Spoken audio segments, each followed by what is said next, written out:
Guys, जीटीजी classes में आपका स्वागत है। मैं किशोर शर्मा और आज हम टॉपिक जो करने जा रहे हैं सबसे इंपॉर्टेंट टॉपिक है टेंसेस।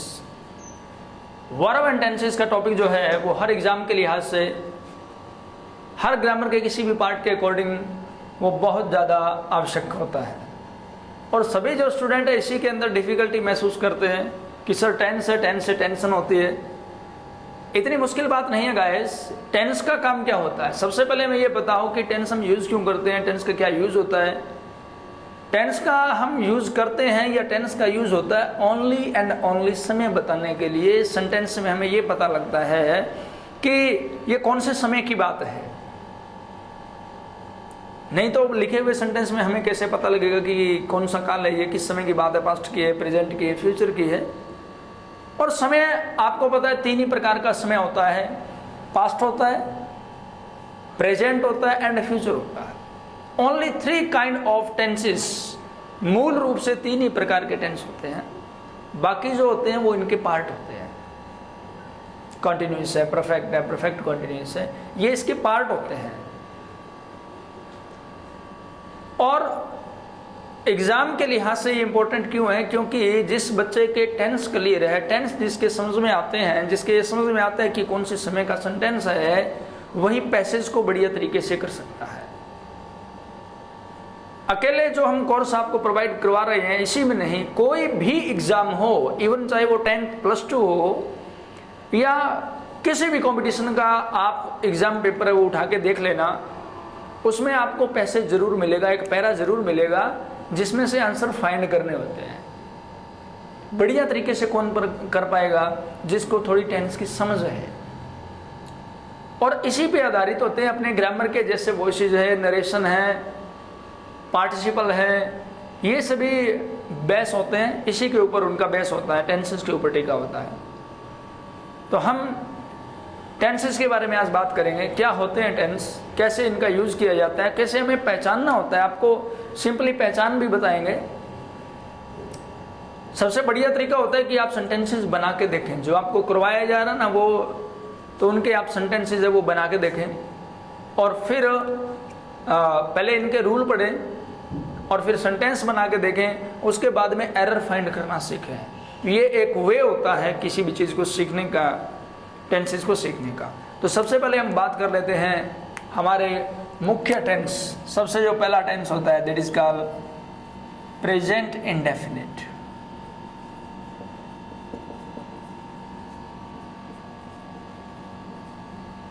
अब है कि इसको प्रेजेंट इंडेफिनिट टेंस क्यों कहते हैं।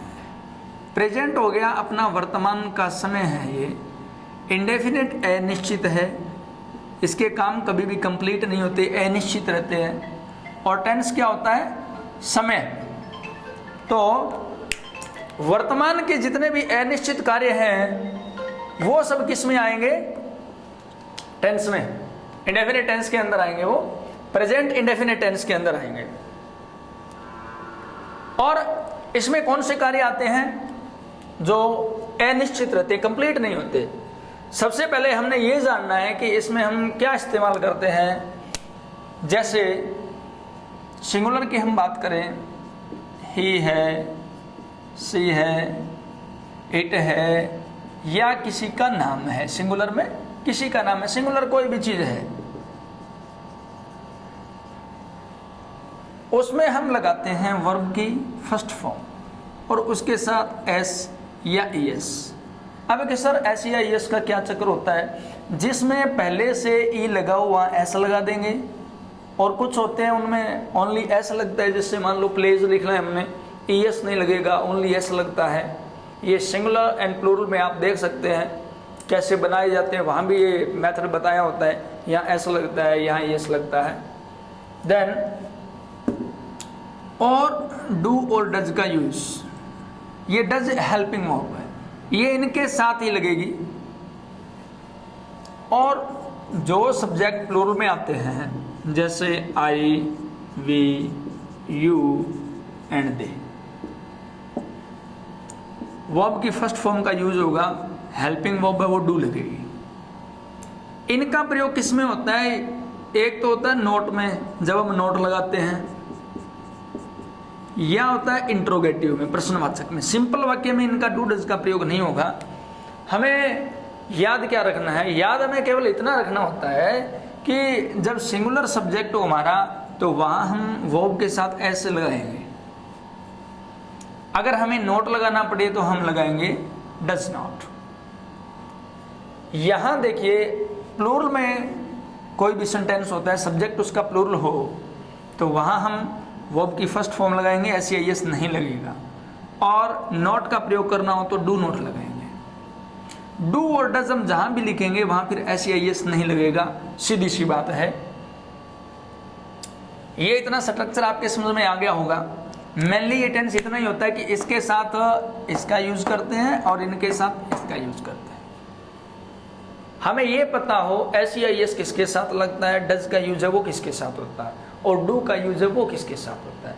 ये चीजें हमें पता हो तो हम पहचान लेते हैं। अब देखिए इनको क्या बोलते हैं, सारी बेसिक बातें साथ साथ में मैं बताता जाऊंगा। सब्जेक्ट होता है ये, ठीक है, काम करने वाला, इसको इनको क्या बोलते हैं, कर्ता बोलते हैं। ये होते हैं सब्जेक्ट। इनके बिना वाक्य जो है हमारा अधूरा रहता है पूरा का पूरा।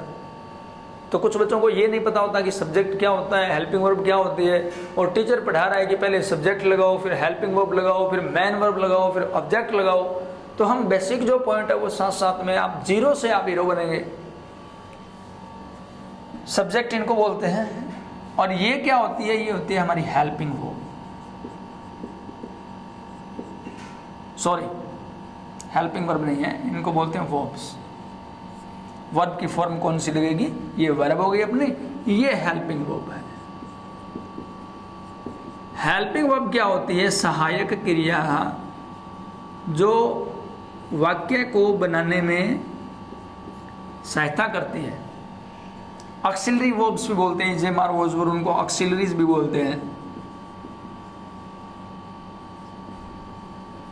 सहायक क्रिया। अब देखिए सबसे पहले हमने ये जाना कि सिंगुलर के साथ इनका यूज होता है, प्लूरल के साथ इनका यूज होता है। अब हमें ये बताओ कि इस टेंस का यूज हम कहाँ कहाँ करते हैं। इस टेंस का यूज किस लिए किया जाता है ये समझना बहुत जरूरी है। सबसे पहली बात है हैबिट। जितनी भी हमारी हैबिट होती है, जो भी काम हम डेली करते हैं, उसके लिए इस टेंस का यूज होगा। वह 4 बजे उठता है, वह फुटबॉल खेलता है, वह स्कूल जाता है, वह एक्सरसाइज करता है, वह पढ़ता है, वह एक गाना गाता है। ओके, जो भी कार्य डेली रिपीट होते हैं उनके लिए हम इस टेंस का यूज करते हैं। हिंदी पहचान की बात करें, ये क्या हो गई, अपनी इंग्लिश पहचान हो गई। आपसे अगर कोई कहता है इस टेंस की इंग्लिश पहचान बताओ, तो ये बताओगे आप। इसमें सिंगुलर के साथ एस का यूज होता है और डज लगाते हैं नेगेटिव में और इंट्रोगेटिव में। हिंदी पहचान क्या रहेगी इसकी, हिंदी पहचान जिसके लास्ट में आता है ता है, ते है या ती है, वह पढ़ता है, पढ़ते हैं, पढ़ती है, इसको हिंदी पहचान बोलते हैं। ये है कि इसका प्रयोग हम कहाँ करना चाहिए, यूज कहाँ होता है। एक तो हैबिट के लिए, आदत के लिए, जिसकी भी जो आदत है, और रूटीन वर्क के लिए, जो काम रूटीन में होता है उसके लिए। रिपीटेड वर्क इसी में आते हैं। ओके, और इसमें फैक्टर्स आते हैं सारे के सारे, 2 और 2 4 होते हैं। सूर्य है वो पूर्व से उदय होता है। तो जितने सारे फैक्टर्स हैं, चाहे वो साइंस के हो या किसी के हो, वो इसमें आएंगे। क्यों आएंगे इसमें, क्योंकि फैक्टर्स हमेशा सत्य होते हैं। उनमें किसी टेंस का बदलाव ये नहीं होगा कि सूर्य है वो पूर्व से उदय होता था या उदय होगा, ये हमेशा सत्य रहते हैं। तो जितनी सारी सच बातें हैं वो इसमें आती है। फैक्टर्स, इडियम्स हैं, एडिग यानी कोई भी कहावत वगैरह है, ये सभी इसमें आएंगे। क्लियर? सॉरी। अब ये जानने के बाद में सबसे पहले हमने ये स्ट्रक्चर देखा उसके बाद में ये देखा कि प्रयोग किस लिए होता है, आप समझ गए होंगे। इसका प्रयोग रूटीन वर्क के लिए होता है, रिपीटेड वर्क के लिए होता है, आदत बताने के लिए होता है, फैक्टर्स के लिए होता है, सच्चाई के लिए होता है। ये सब बातें हम इसमें करते हैं। इसमें ना पास्ट की होती है ना फ्यूचर की होती है। फ्यूचर की होती भी है तो जस्ट एन स्पीकिंग, बोलने के लिए, निकट भविष्य के लिए प्रयोग करते तो हैं, लेकिन जब एज ए टेंस यूज़ करते हैं, कंपटीशन एग्जाम में आता है, वहाँ ऐसी पहचान जरूर दी होती है कि ये बात पास्ट की है, ये फ्यूचर की है। ऐसी बातें नहीं आती है जिसके अंदर कोई पहचान ना हो या सिमिलैरिटी हो दोनों के बीच में। ओके, तो अब आती है बात अपनी, कुछ पहचान कह सकते हैं उनको, पहचानने वाले वर्ड कह सकते हैं, सिंबॉलिक वर्ड कह सकते हैं। यानी जिन शब्दों को देखकर हमें सेंटेंस में पता लग जाए कि इसमें हमने फर्स्ट फॉर्म का यूज करना है या डू या डज का यूज करना है। ओके, तो वो कौन कौन से वर्ड रहेंगे, जैसे daily, usually, normally, often, always, generally, hardly, seldom। ये जो सारे वर्ड आते हैं ये किस में आएंगे, प्रेजेंट टेंस के अंदर आएंगे। ये सारे वर्ड क्या बताते हैं, इसकी पहचान बताते हैं कि किसके साथ है वो वर्ब की फर्स्ट फॉर्म है वो प्रयोग होती है। एवरी हो गया, ईच हो गया, every day, each day, every month. ये सारे सेंटेंस क्या बताते हैं, सेंटेंस के अंदर ये क्या चीज दिखाते हैं कि काम है वो रिपीटली हो रहा है, रिपीटेडली हो रहा है, बार बार हो रहा है। चाहे वो एवरी मंथ हो, ये नहीं डेली, एवरी मंथ हो सकता है, एवरी डे हो सकता है, एवरी ईयर हो सकता है, वो रिपीटेडली हो रहा है, तब हम इसका यूज करते हैं। तो इनमें से कोई भी वर्ड आपको मिलता है सेंटेंस के अंदर तो उसमें हम first form and helping verb do does का यूज होगा, अगर नेगेटिव सेंटेंस है या इंट्रोगेटिव है। ओके, ये बातें हैं, ये क्लियर हो गई होगी, बेसिक जो इसकी पहचान होती है। उम्मीद है आपको यहाँ तक समझ में आया होगा। अब देखिए कैसे कैसे इसका प्रयोग करते हैं।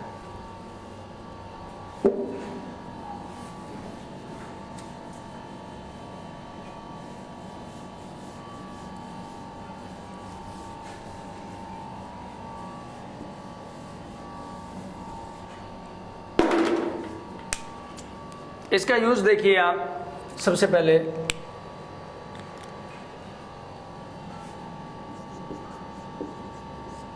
सत्य वाक्य है जिनको आप फैक्ट भी बोल सकते हैं, जैसे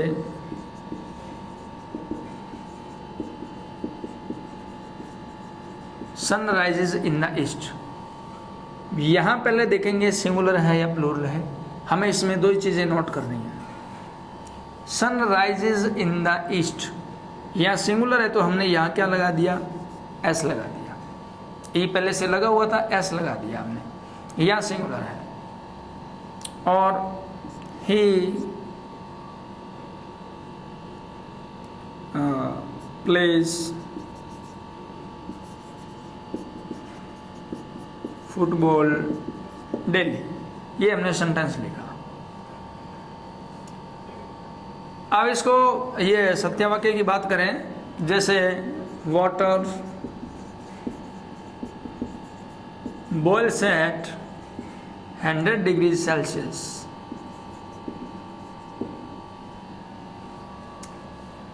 बॉइल्स एट 100 डिग्री सेल्सियस, सच्चाई वाले वाक्य इसमें आएंगे। अब हम समझते हैं सेंटेंस के माध्यम से इनका प्रयोग कैसे होता है। ही प्लेज फुटबॉल डेली, यहां हमने देखा सिंगुलर है, इनमें से है, या यहां हो सकता था रोहित प्लेज फुटबॉल डेली, या सिंगुलर था तो हमने ऐसा लगाया। अगर हम लिखते यहां वी तो यहां क्या आएगा, प्ले फुटबॉल डेली। यहां फिर एस का प्रयोग नहीं होगा, बस यही हमने ध्यान रखना है इस टेंस के अंदर कि इस सब्जेक्ट जो है हमारा वो सिंगुलर है या प्लूरल है। सिंगुलर है तो हम एस लगाएंगे, प्लूरल है तो एस का यूज नहीं होगा उसमें। यहाँ तक क्लियर। अब देखिए अपनी सेकंड बात, इसको क्या बोलते हैं हम, एफर्मेटिव भी कह देते हैं। ये हमारा एफर्मेटिव वाक्य है, ये हमारा सिंपल वाक्य है, ये हमारा पॉजिटिव वाक्य है, कुछ भी कह लो, कोई नेगेटिविटी नहीं है इसके अंदर, कोई इंट्रोगेशन नहीं है। अब दूसरा देखिए, वह फुटबॉल नहीं खेलता है तो ही, अब इनके साथ हम किसका यूज करेंगे, does not. He does not play football daily. यहां हम क्या लगाएंगे, डज नॉट लगाएंगे, डज का प्रयोग है। और जहां डज लगाएंगे वहां फिर एस नहीं लगेगा। क्यों नहीं लगेगा, क्योंकि इसमें पहले से लगा हुआ है यस, तो इसके साथ लगाने की आवश्यकता नहीं है। तो जहां हम डज का यूज करेंगे वहां हम एस नहीं लगाएंगे, क्योंकि एस का मतलब क्या होता है, सिंपली इनका ही मतलब इतना ही है कि ये टेंस के बारे में बता रहे हैं कि काम ये रिपीटेड वर्क है, ये प्रेजेंट इंडेफिनिट टेंस है, सिर्फ पहचान के लिए। तो जहां पर डू या डज नहीं है वहां पर हम एस लगा रहे हैं, जहां डज का प्रयोग है वहां हम एस नहीं लगा रहे हैं, क्योंकि डज ने इसका काम कर दिया है। डू और डज लगाते ही इनको देखते ही हमें पता लग जाता है कि ये प्रेजेंट इंडेफिनिट टेंस है। तो he does not play football daily. Interrogative बनाएंगे तो इसको पहले लिख देंगे, it is very simple, does he play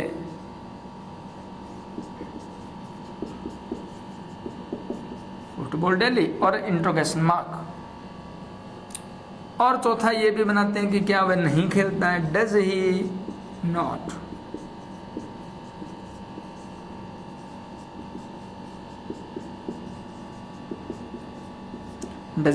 play football daily. तो इस प्रकार हम ये चारों जो स्ट्रक्चर हैं वो हम बनाते हैं। नेगेटिव में डज यहां आएगा, इंट्रोगेटिव में हेल्पिंग वर्ब हमेशा पहले आती है, इनको क्या बोलते हैं, हेल्पिंग वर्ब। तो हेल्पिंग वर्ब को पहले लिखते हैं, फिर सब्जेक्ट को लिखते हैं, और फिर अपने बाद में वर्ब आती है। हाँ, वर्ब आप जरूर लर्न करोगे, ये ध्यान रखना। टेंसेस के लिए आपको चाहिए वर्ब की फॉर्म जो बेसिक है 200-250 बेसिक फॉर्म होती है। बाकी जैसे कि मैंने बताया था कि पहले आप देख लेना, जो अलग अलग होती है ना, कम,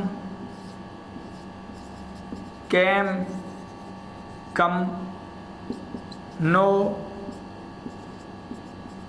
न्यू, नॉन, जो इरेगुलर अलग अलग है उनको याद कर लेना। उसके बाद में जो सेम है उनको याद करोगे आप, सट सट सट, कट कट कट, इनको याद करोगे। और बाकी जो बच गए उनमें ईडी लगता है, आस्क आस्कड आस्कड। तो इस तरह आप वर्ब का रिवीजन है वो जरूर करोगे। और नेट पे आप देखोगे तो कॉम्पिटिशनल वर्ब्स वो देखोगे आप। वर्ब के बिना आपका ये काम अधूरा रहेगा, सेंटेंस को पहचानने में आपको दिक्कत आएगी। तो इसका हम प्रयोग किस लिए करते हैं, सत्य वाक्य के लिए करते हैं। इससे आपको पता लग गया होगा कि हेल्पिंग वर्ब का प्रयोग है वो कैसे करते हैं। इसमें देखिए, इस तरफ ये छोड़ दिया था हमने,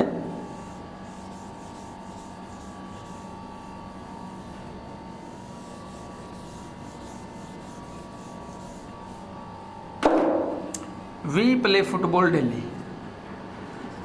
नेगेटिव बनाएंगे तो we do not play football daily. यहां क्या लगेगा, डू नॉट। इंट्रोगेटिव बनाएंगे तो do we play football daily. तो यहां ये जो हेल्पिंग वर्ब है वो क्या आ जाएगी, पहले होगी। हेल्पिंग वर्ब जहां भी पहले हो, जरूरी नहीं, कुछ बच्चे मानते हैं कि सर ये जो है इंट्रोगेशन मार्क है, इससे पता लग जाता है कि वो है इंट्रोगेटिव सेंटेंस। हेल्पिंग वर्ब जहां पहले लगाते हैं वो भी क्या माना जाता है, इंट्रोगेटिव। क्या में तब्दील हो जाता है कि क्या हम फुटबॉल डेली खेलते हैं। और do we not play football daily,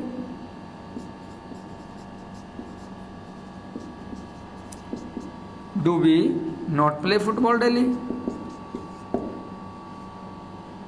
इस प्रकार हम इस स्ट्रक्चर को बनाते हैं। यहां तक आपके समझ में आ गया होगा। सेंटेंस में हम इनका यूज़ कैसे करते हैं। हमें इतना ध्यान रखना है, सब्जेक्ट का ध्यान रखना है हमें कि ये सिंगुलर है या प्लूरल है। इसको समझने के बाद में फिर हमारे हेल्पिंग वर्ब समझ में आती है। तो सिंगुलर के साथ हम क्या लगाएंगे, सिंगुलर के साथ वर्ब की फर्स्ट फॉर्म के साथ एस या ईएस का यूज होता है। और अगर हम नेगेटिव बनाते हैं तो वहां पर हम क्या लगाएंगे, डज नॉट का यूज करेंगे। अगर हमारा सब्जेक्ट काम को करने वाला प्लूरल है वहां पर हम ओनली वर्ब की फर्स्ट फॉर्म लगाएंगे, और नेगेटिव या इंट्रोगेटिव बनाना है तो हम वहां पर डू का यूज करते हैं, नेगेटिव में डू नॉट। ये ध्यान रखना है। एक जो हमने पहचान लिखी थी, daily, normally, usually, generally, always, seldom, often, every day, each day, इनको आप याद रखोगे। इसमें हम इस टेंस का यूज करते हैं।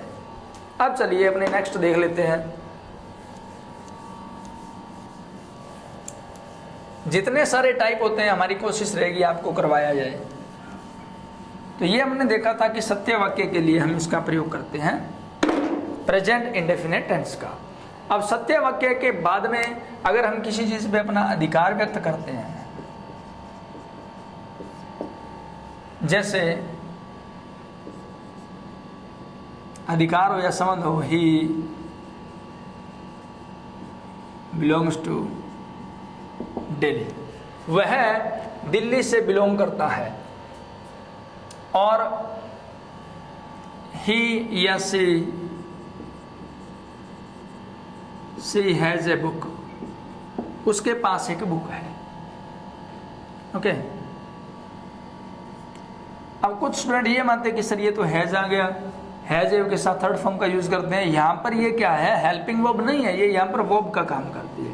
हैज का मतलब क्या होता है, रखना या पास होना। जैसे मैं ये कहता हूं I have a book, it means मेरे पास एक बुक है। ये यहाँ हेल्पिंग वर्ब नहीं है, वर्ब है। तो हम अधिकार बताने के लिए भी फर्स्ट फॉर्म का यूज करते हैं। और कुछ वर्ब ऐसी होती है जिनके साथ हमेशा किसका प्रयोग होता है, एस या एस का प्रयोग होता है। जैसे मान लो लुक है, नोटिस है, सीम है, रिकॉग्नाइज है, लाइक है, अपीयर है, लव है, हैट है। ये जितने सारे जो वर्ब होती है हमारी, उनके साथ हम किसका प्रयोग करते हैं, वर्ब की फर्स्ट फॉर्म का। थिंक है, सपोज है, इंटेंड है, इन सभी के साथ किसका प्रयोग होता है। एक वर्ब होती है मोस्ट इंपोर्टेंट होती है रिसेंबल, इसके साथ ऑलवेज किसका यूज होगा, एस या एस का यूज होता है। आईएनजी का यूज इनमें नहीं होता, इनमें हम फर्स्ट फॉर्म का यूज करते हैं। तो ये कॉमनली ऐसी कुछ वर्ब्स है जिनके साथ हम क्या लगाते हैं, एस का प्रयोग होते हैं। कौन सी वर्ब है ये, हमारे माइंड से रिलेटेड वर्ब है ये। जैसे मान लो कोई व्यक्ति क्या है, एग्री हो रहा है, एग्री है, डिसएग्री है, तो हम किसका प्रयोग करेंगे, एस या एस का प्रयोग करेंगे। जैसे ही लुक्स हैंडसम, वह हैंडसम दिखता है। और I suppose you are right. She likes coffee. Coffee एक कंपटीशनल वर्ड है, COFF लगता है इसमें। सिगरेट है वो कंपटीशनल वर्ड है। जिनके अंदर डबल वाउल या ट्रिपल वाउल लगते हैं वो सारे के सारे वर्ड कंपटीशनल होते हैं। स्पेलिंग मिस्टेक के अंदर आते हैं, वो एरर ऑफ द स्पेलिंग के अंदर आते हैं। तो इनको भी आप लिख लिख के याद कर लेना। 2-3 बार जब वो लिखते हैं, जैसे जो मेमोरी गुरु है वो बताते हैं कि स्पेलिंग को जब लिखे हैं कैसे याद करें। जो डिफ़िकल्ट स्पेलिंग्स होती है पहले आप उनको छोटे इंग्लिश में लिखिए, उसके बाद बड़ी में COFFEE, फिर छोटी में COFFEE। ऐसे 3-4 बार जब हम राइट करेंगे, ये नहीं कि बच्चों वाला तरीका है। स्पेलिंग को लर्न करने के लिए स्पेलिंग कौन लर्न करता है, हमारी उंगलियां लर्न करती है। हमारी हर चीज़ में मेमोरी होती है, आँखों में, कानों में, माइंड की मेमोरी तो है ही, उसके बाद में हमारी बॉडी की मेमोरी होती है, हमारे पैरों की मेमोरी होती है। तो स्पेलिंग जो होती है हमारी उंगलियां लर्न करते हैं। अब माइंड से हम सोच के लिखेंगे तो कितना लिखेंगे, डॉक्टर सारा दिन लिखते हैं तो वो कैसे लिखेंगे फिर। तो जब हम बार बार लिख के देखते हैं, उसमें आप कंजूसी ना करें हार्डवर्क के अंदर, वर्कशॉप ना बने, बिल्कुल भी कामचोर ना बने, क्योंकि जब हम बार बार लिखेंगे तो हमारी उंगलियों में लर्न हो जाएगी और बाद में हमें देखना भी नहीं पड़ेगा। तो you must focus on the spelling. तो ये कुछ वर्ब थे जिसका प्रयोग हम इसके लिए करते हैं। इनके साथ आईएनजी नहीं, हम फर्स्ट फॉर्म लगाते हैं। अब भविष्य का हमारा कोई सुनिश्चित काम हो, वहां भी हम किसका यूज करेंगे, वर्ब की फर्स्ट फॉर्म का यूज करेंगे।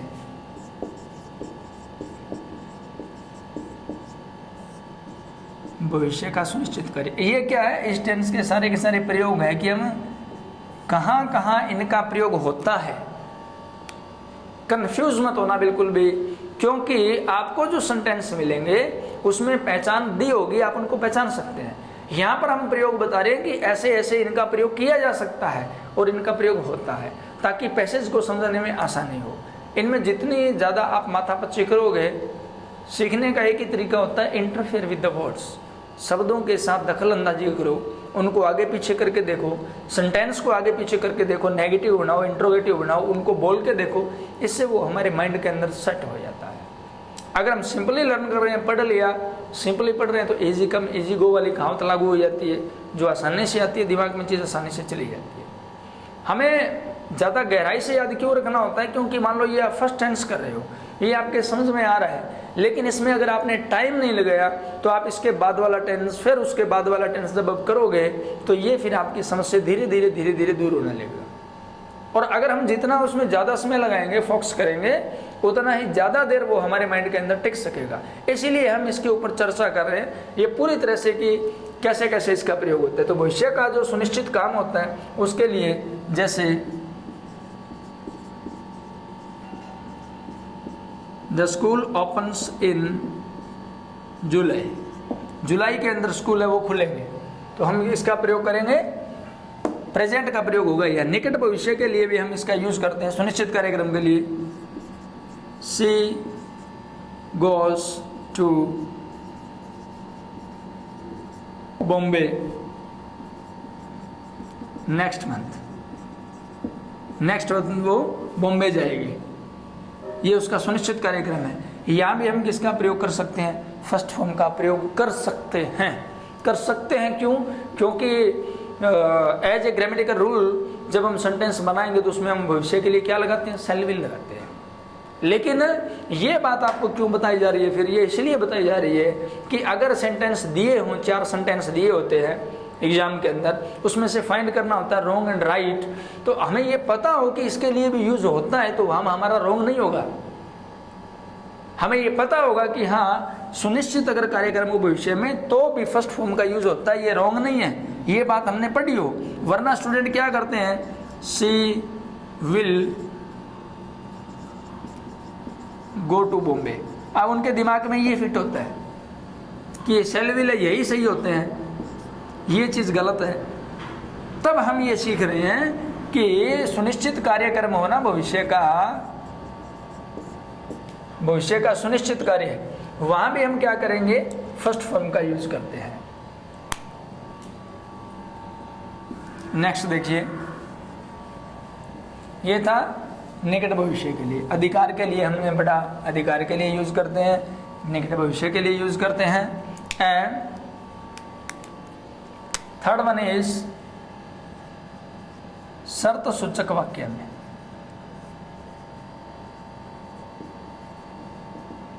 अब शर्त सूचक कौन से होते हैं, जिनको बोलते हैं कंडीशनल सेंटेंस, EIONL, कंडीशनल शर्त सूचक वाक्य, जिसमें इफ लगा हो, अनलेस हो, अनटिल हो, ओके, अदरवाइज हो, ये सारे क्या बताते हैं, ये बताते हैं शर्त सूचक वाक्य है। एज सून एज, टिल,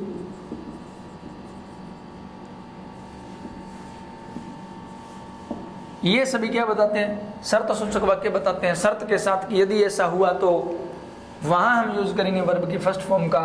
कैसे यूज करेंगे?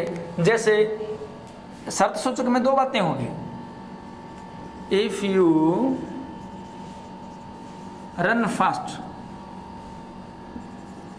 You will reach in time. अगर तुम तेज दौड़ोगे या अगर तुम तेज दौड़ते हो तो आप समय पर पहुंच जाओगे।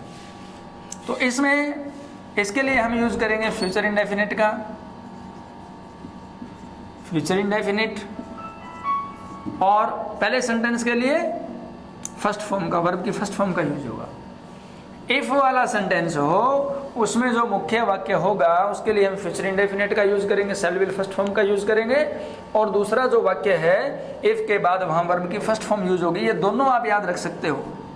एक वेरी सिंपल तरीके से अगर हम बात करें, एक तरफ अगर वर्ब की फर्स्ट फॉर्म होती है तो दूसरी तरफ शैल या विल फर्स्ट फॉर्म होगी, शैल या विल फर्स्ट फॉर्म का यूज होगा। ये स्ट्रक्चर आपने याद रखना है, क्योंकि एक तरफ अगर सेकंड फॉर्म हो तो दूसरी तरफ हेड प्लस थर्ड फॉर्म भी लगा सकते हैं, वुड भी लगा सकते हैं।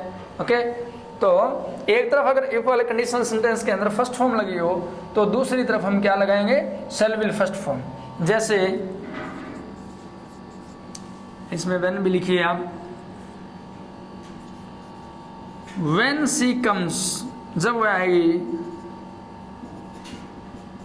आई विल प्ले चेस, तब मैं क्या खेलूंगा? चेस खेलूंगा। ये क्या हो गया अपना व्हेन वाला, ये कंडीशनल।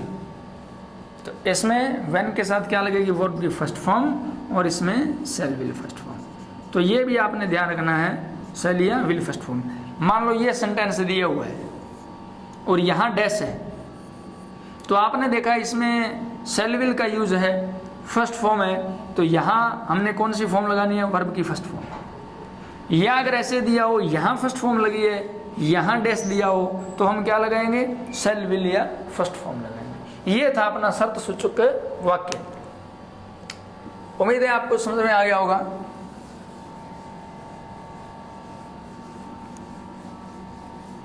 वन बाय वन हम बिल्कुल आराम से करते जाएंगे, कोई जल्दबाजी नहीं है। सीखने के अंदर कभी जल्दबाजी नहीं करनी चाहिए। लर्निंग में विशेष रूप से जब आप शुरुआत में सीख रहे हो, जो चीज़ आपको पहले नहीं आती हो, जो टॉपिक आपको पहले नहीं आता हो, आप शुरुआत से सीख रहे हैं, तो सीखते वक्त आप बिल्कुल आराम से सीखिए, सने सने धीरे धीरे। क्योंकि वहाँ अगर आप जल्दबाजी करते हो, जल्दबाजी में किसी भी टॉपिक पर कन्फ्यूजन रह जाता है, तो वो कन्फ्यूजन आपको ताउम्र रहता है। जैसे कि आपने देखा होगा कुछ बच्चे अगर दा की प्रोनाउंसिएशन गलत बोल रहे हैं, वॉज की गलत बोल रहे हैं, मॉडल को मोडाल बोल रहे हैं, उनकी जुबान पे चढ़ जाता है, तो बाद में वही इन फ्यूचर हम वही गलती बार बार करते हैं।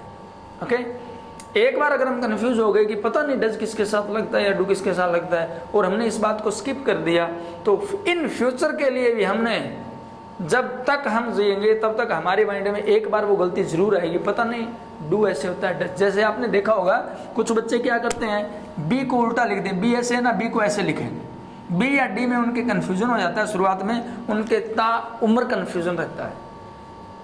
क्यों रहता है? क्योंकि जब उन्होंने पहली बार गलती की थी तो ध्यान नहीं दिया था, उसको स्किप किया था। तो एरर जो होता है वो भी हमारे माइंड में फीड हो जाता है। इसीलिए शुरुआत में जब आप सीखें तो बिल्कुल सने सने, बिल्कुल आराम से सीखें, एक्सरसाइज ज़्यादा करें उनकी, जो भी आप सेंटेंस सीख रहे हो। तो हमने देखा कि कंडीशनल, अब कंडीशनल के बाद में हेयर या देयर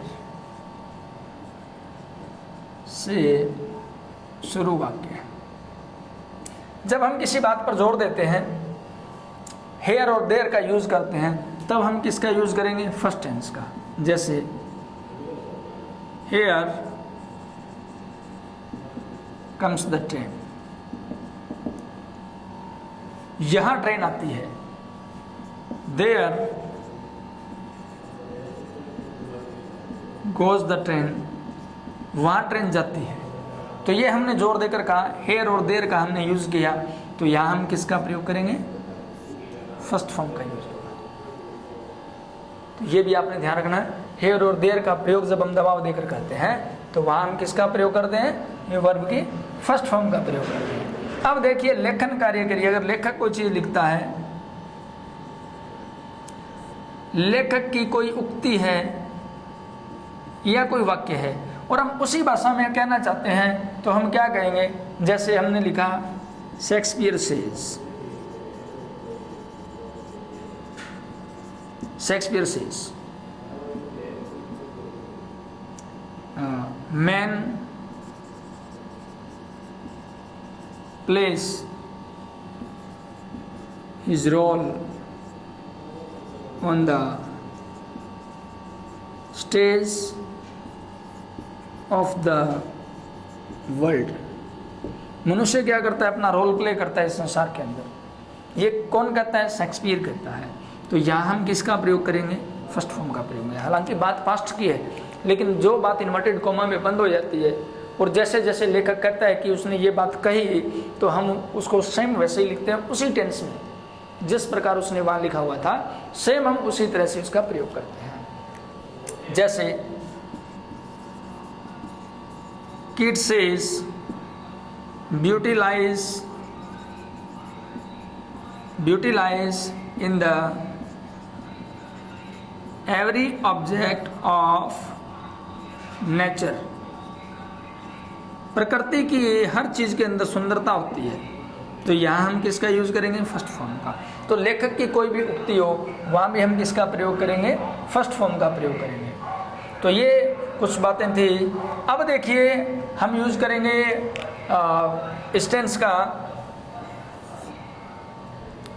दोबारा से देख लेते हैं कौन सी बातें। ये था डिटेल में डिस्कस।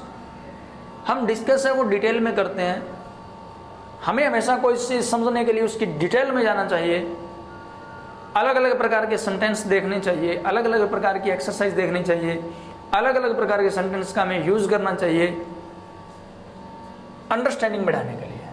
ओके, लेकिन हमारे माइंड में जो फीड होती है चीज़, वो जैसे कंप्यूटर में एक फोल्डर के रूप में होती है, ठीक वैसे ही शॉर्ट के अंदर, शॉर्ट फॉर्म के अंदर फीड होती है। जैसे कि इसमें हमने कितना याद रखना है? सिंपली ये याद रखना है कि सिंगुलर के साथ, सिंगुलर में कौन कौन से आएंगे? ही, सी, इट, ने। इनके साथ वर्ब की फर्स्ट फॉर्म के साथ हम एस लगाएंगे और यहाँ हम डज का यूज करेंगे। और प्लूरल के साथ, प्लूरल में क्या थे? आई कई बार सिंगुलर में आता है, कई बार प्लूरल में आता है। इसमें है ना, वो प्लूरल में आएगा। आई, वी, यू, दे, इनके साथ वर्ब की फर्स्ट फॉर्म और डू का यूज करते हैं। और उसके बाद हमने याद रखनी है पहचान, जो इसकी पहचान थी, जैसे डेली है, यूजुअली है, नॉर्मली है। ये जो शब्द हमने लिखे थे सारे के सारे, वो आपने याद रखने हैं। और उसके बाद में यूज प्रयोग कहाँ करते हैं? फैक्टर्स के लिए यूज करते हैं और ट्रुथ वाले वाक्य के लिए यूज करते हैं। नेचर के जितने भी चीज़ें हैं उसके लिए हम याद करते हैं। हैबिट के लिए इसका हम यूज करते हैं, अपनी यूज करते हैं। तो ये इतनी बातें हैं इस टेंस की। ये हो गया इसका ब्रीफ, इसका संक्षिप्त रूप। ऐसे हम इसको याद रखेंगे। पहले डिटेल से पढ़ो, उसके बाद में फिर माइंड में ये सेट करो कि ये होता है अपना प्रेजेंट इंडेफिनिट टेंस। उम्मीद करता हूँ गाइस कि आपको समझ में आ गया होगा। इसके नोट्स है वो भी आपको प्रोवाइड करवाए गए हैं इसी एप्लीकेशन के अंदर, आप देख सकते हो। रिटर्न के अंदर भी। चलिए, प्रेजेंट इंडेफिनिट के बाद में अब क्रम आता है अपना पास्ट इंडेफिनिट का। अब हम कर रहे हैं पास्ट इंडेफिनिट।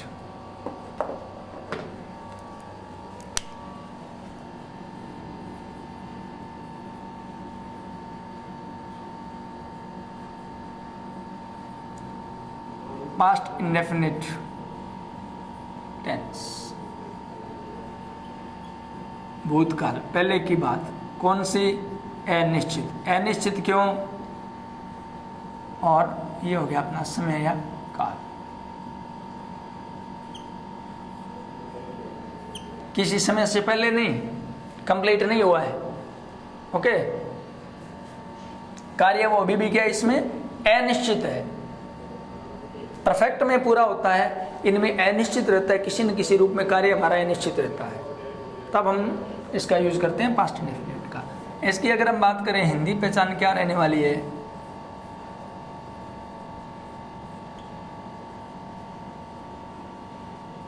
पढ़ता था, पढ़ती थी और पढ़ते थे। और आ ए ई, वह स्कूल गया, वह स्कूल गई, वे शहर से आए।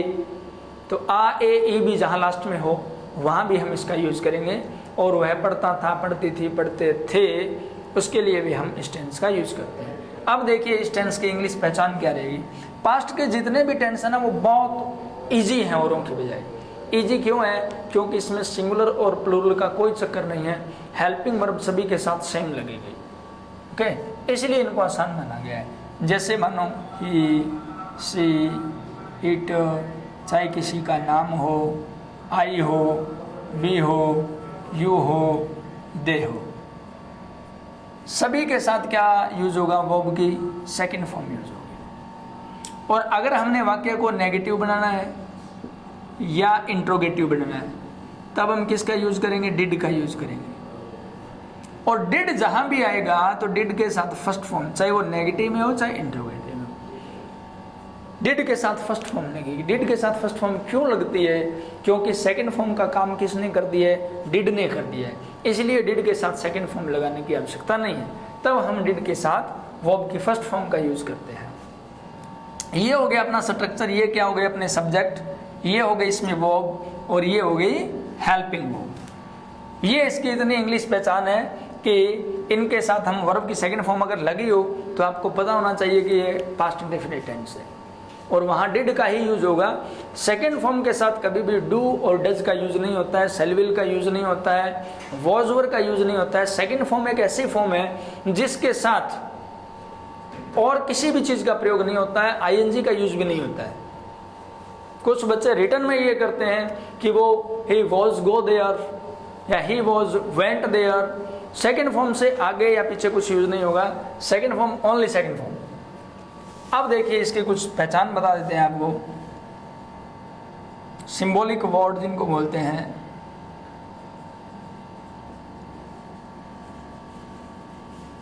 सिंबॉलिक वर्ड्स क्या हो सकते हैं? इसमें अगो लगा हो, जिसमें यस्टरडे लगा हो,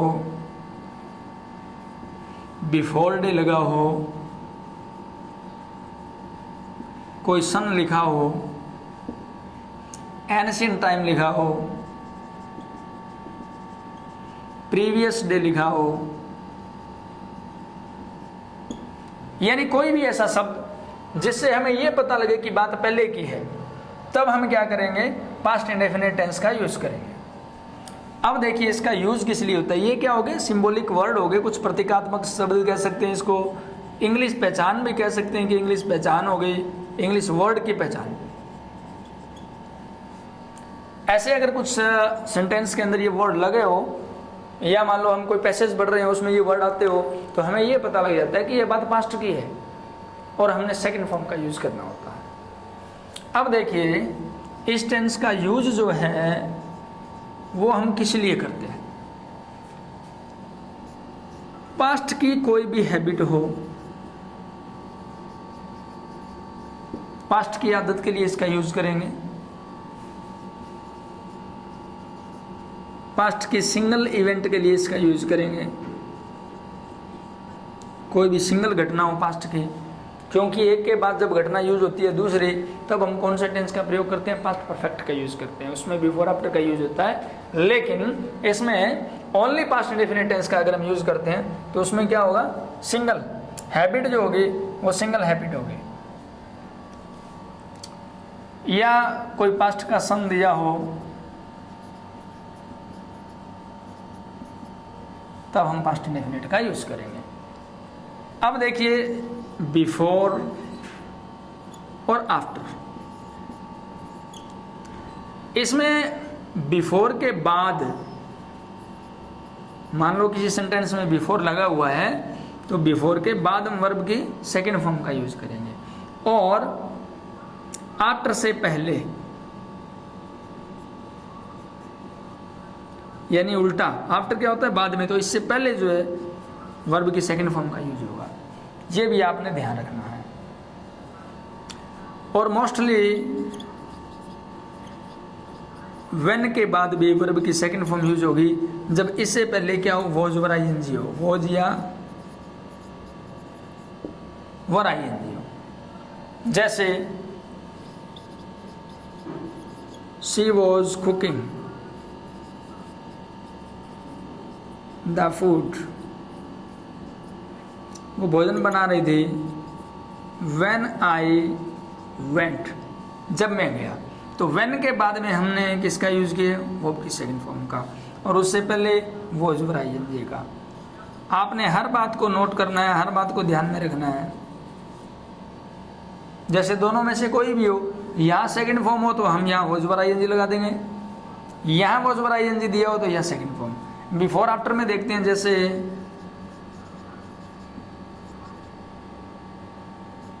पेशेंट हैड डाइड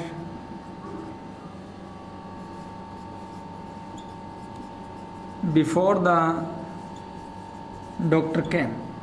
तो हमने पढ़ा था कि बिफोर के बाद में हमने क्या लगानी है, वर्ब की सेकंड फॉर्म लगानी है, और बिफोर से पहले हैड प्लस थर्ड फॉर्म। इस टेंस का जो प्रयोग है जो हमने अब किया है वो बिफोर के बाद में होगा। अगर आफ्टर वाला है, जैसे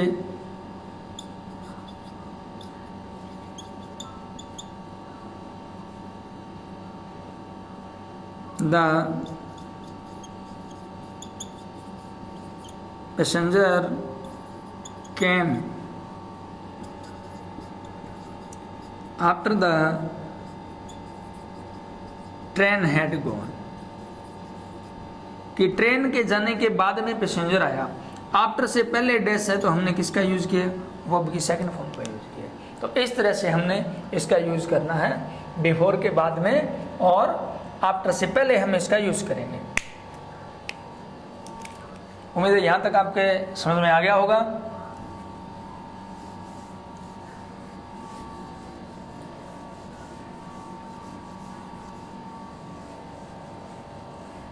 अब जो है कुछ ऐसे वर्ड जिनके साथ सेकंड फॉर्म का हम यूज करते हैं होते हैं, जैसे it is high time.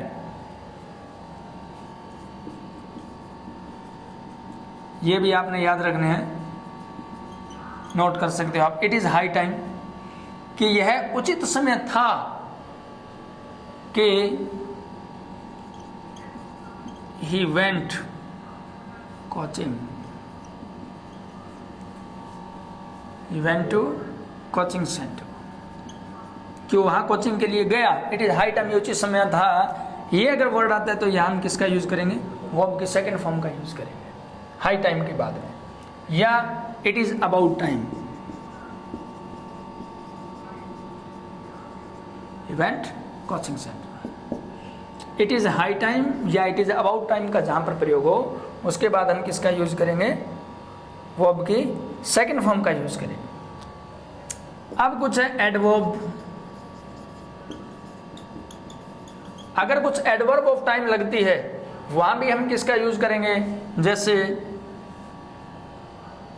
Adverb of time है कि today, this month, this evening. इस इवनिंग को उसने ऐसा किया था, ये क्या है, हमारा निकट पास्ट है। जैसे शी saw me today, उसने मुझे आज देखा। हमने टुडे का प्रयोग किया, या वर्ब की सेकंड फॉर्म। इसके लिए हम सेकंड फॉर्म का यूज भी कर सकते हैं, और she has seen me today, हम हैज प्लस थर्ड फॉर्म का भी यूज करते हैं।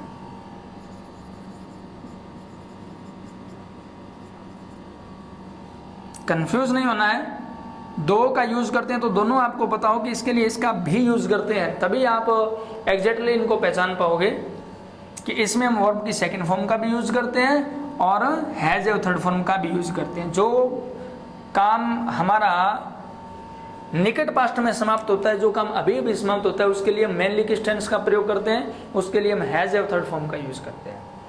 ओके, तो ये हमने इसलिए बताया है कि अगर ऐसा लिखा हो तो ये गलत नहीं होगा, ये भी प्रयोग होता है, यहाँ भी सेकंड फॉर्म का यूज होता है। ये क्या अपना निकट पास्ट है, दिस इवनिंग को उसने ऐसा किया, यानी जो इवनिंग अभी अभी बीती है उस इवनिंग को उसने ऐसा किया।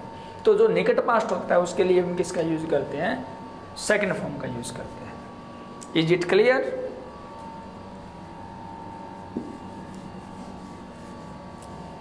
And now we are taking the another example to use verb के सेकंड फॉर्म। इसके बाद अपना पास्ट में कोई काम है वो होता रहा था,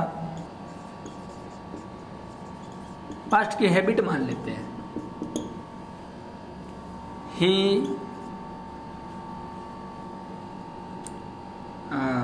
learned English 5 years ago। 5 साल पहले वो इंग्लिश सीखा करता था। अब है 5 साल पहले, वह या वो ही होता है, वो इंग्लिश सीखा करता था, इंग्लिश सीखता था या उसने अंग्रेजी सीखी।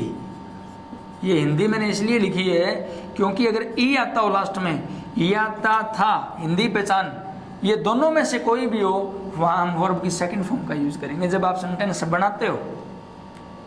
अगर मान लो किसी का ट्रांसलेशन दिया हो या सेंटेंस दिया हो, तो ये जो अपनी हिंदी पहचान है ना, लास्ट में ई आ रहा है, हमने देखा था यहाँ कि आ ए ई का अगर यूज हो या इनमें से कोई भी हो तब हम सेकंड फॉर्म का यूज करते हैं। तो इंग्लिश सीखता था या सीखी, एक ही बात है दोनों, हम वर्ब की सेकंड फॉर्म का यूज करते हैं। He learned English 5 years ago, past की हैबिट के लिए। इसके साथ ही एक बात और बता देता हूँ, याद रखना, पास्ट की हैबिट के लिए इंग्लिश में एक वर्ड होता है यूज्ड टू। इसका जो प्रयोग है वो सिर्फ और सिर्फ पास्ट की हैबिट के लिए होता है और किसी के लिए नहीं होता। मॉडल है ये, जैसे he used to learn English, वह इंग्लिश सीखा करता था, ये पास्ट है। या हम वुड भी लगा सकते हैं, ही वुड, और सेकंड फॉर्म भी ही लर्नड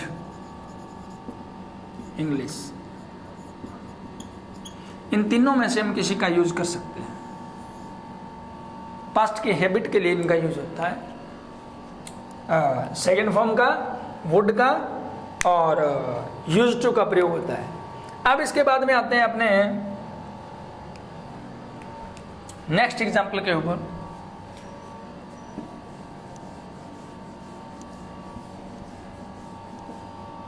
सपोजिशनल सेंटेंस।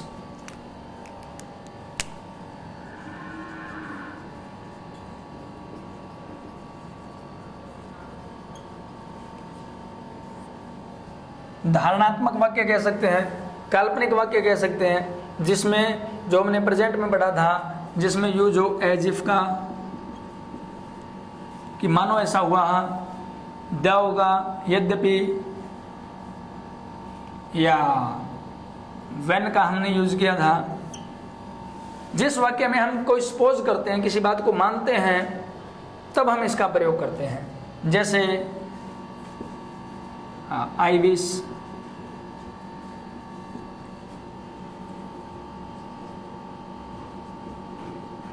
काल्पनिक हो गया ना, इफ ओनली, इनका प्रयोग हो तब हम क्या करेंगे, वर्ब की सेकंड फॉर्म का प्रयोग करेंगे। जैसे हमने देखा if he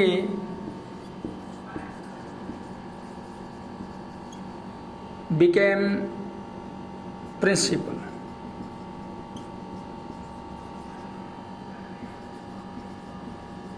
he would manage well, तो वो अच्छे तरीके से मैनेज करेगा। अगर वो प्रिंसिपल बन गया तो वो अच्छे तरीके से मैनेज करेगा। और आई विश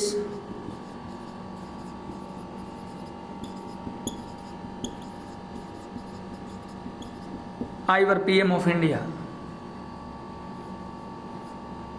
तो यहां भी पास्ट फॉर्म, यहां भी पास्ट फॉर्म। मोस्ट इंपॉर्टेंट चीज और बता देता हूं आपको इसके साथ, आई के साथ हम वर्ग का यूज कब करते हैं?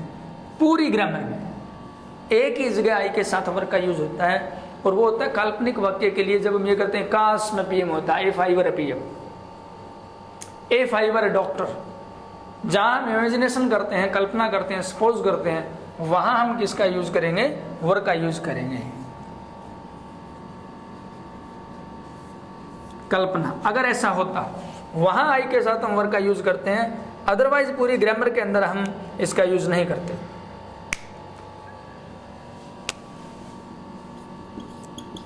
If you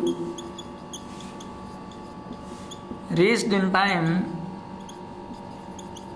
you might catch the train। अगर तुम टाइम पर पहुंच जाते तो तुम ट्रेन पकड़ सकते थे। पास्ट की कल्पना हो गई, तो हमने किसका यूज किया है? सेकंड फॉर्म का यूज किया है।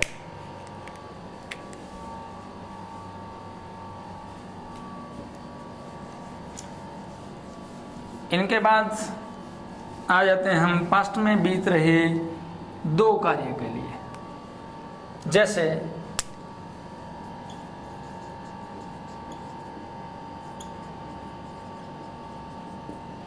पास्ट में दो कार्य हो, उसके लिए she was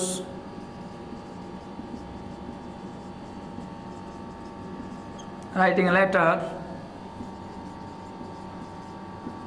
When I went, जब मैं गया। तो when के बाद में सेकंड फॉर्म का यूज करते हैं हम, और यहां हो गया अपना वॉज वर आईएनजी का यूज। वॉज वर आईएनजी का यूज करें। इसलिए पास्ट में दो कार्य जब घटित होते हैं, एक के बाद दूसरा कार्य घटित हो, या एक साथ चल रहे दो कार्य के लिए हम इसका यूज करते हैं। I was watching movie when she came, जब वो आई तो मैं मूवी देख रहा था। इस प्रकार पास्ट में जब दो कार्य होते हैं, वहां भी हम किसका यूज करते हैं? एक तरफ वर्ब की सेकंड फॉर्म का यूज करते हैं, और एक तरफ हम यूज करते हैं वॉज वर आईएनजी का। अब है पास्ट में एक के बाद जब दूसरा काम हो,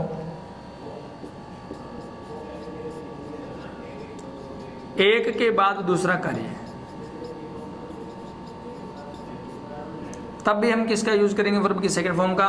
ये हमने बिफोर और आफ्टर का यूज बताया था। जैसे द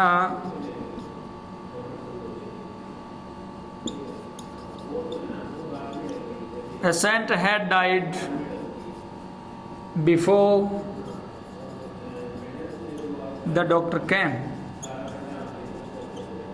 तो हमने बिफोर के बाद में किसका यूज करना? वर्ब की सेकंड फॉर्म का। यहाँ किसका यूज करेंगे? हैड प्लस थर्ड फॉर्म का। इसी तरह आफ्टर का, इसके बाद हम चलते हैं आफ्टर वाले में। जैसे the patient died after the doctor had come. After के बाद में हेड प्लस थर्ड फॉर्म का यूज होता है, और आफ्टर से पहले वर्ब की सेकंड फॉर्म का यूज होता है। तो इस तरह हमने जाना था पास्ट इंडेफिनिट के बारे में। ये कुछ बातें थी प्रेजेंट एंड पास्ट के बारे में। उम्मीद है आपके समझ में आया होगा। इसकी पहचान भी हमने लिख दी थी, अगो है, पास्ट है, और इनके लिए यूज करते हैं। हिंदी पहचान, इंग्लिश पहचान, और सिंबॉलिक जो वर्ड है हमने लिखे थे वो भी आप याद रखोगे। सेंटेंस बनाओगे, पास्ट के पैसेज पढ़ोगे। ये जो टेंस है ये सबसे ज़्यादा इम्पोर्टेंट होता है किस एवज में, किसके लिए होता है? ये सबसे ज़्यादा स्टूडेंट के लिए, जो क्वेश्चन का आंसर लिखते हैं रिटर्न के अंदर, उनके लिए इसलिए इम्पोर्टेंट होता है क्योंकि जब आप आंसर देते हो, जो हमारे चैप्टर दिए होते हैं वो पास्ट में दिए होते हैं। पास्ट की घटना का जब हम जिक्र करते हैं तो इस टेंस का यूज होता है। जब हम कोई रिपोर्ट लिखते हैं इस टेंस का यूज होता है। जब हम किसी घटना का आंसर दे रहे हो तब इसका यूज होता है। वर्ब की सेकंड फॉर्म का यूज होता है। और कहीं नोट हो तो डिड नोट का यूज होता है। इसके अलावा हमें किसी चीज़ का प्रयोग उसमें, जैसे इजेमार का प्रयोग याद दिए, वो हमें नहीं करना चाहिए। सेकंड फॉर्म से पहले उनका प्रयोग नहीं होता। सेकंड फॉर्म एक ऐसी फॉर्म है कि उससे पहले आप हेल्पिंग वर्ब नहीं लगाओगे। किसी प्रकार के हेल्पिंग वर्ब का यूज सेकंड फॉर्म से पहले नहीं होता है। उम्मीद है आपको समझ में आया होगा। That's all for today and thanks to listening the GTG classes and Kishore Sharma. Thank you all of you.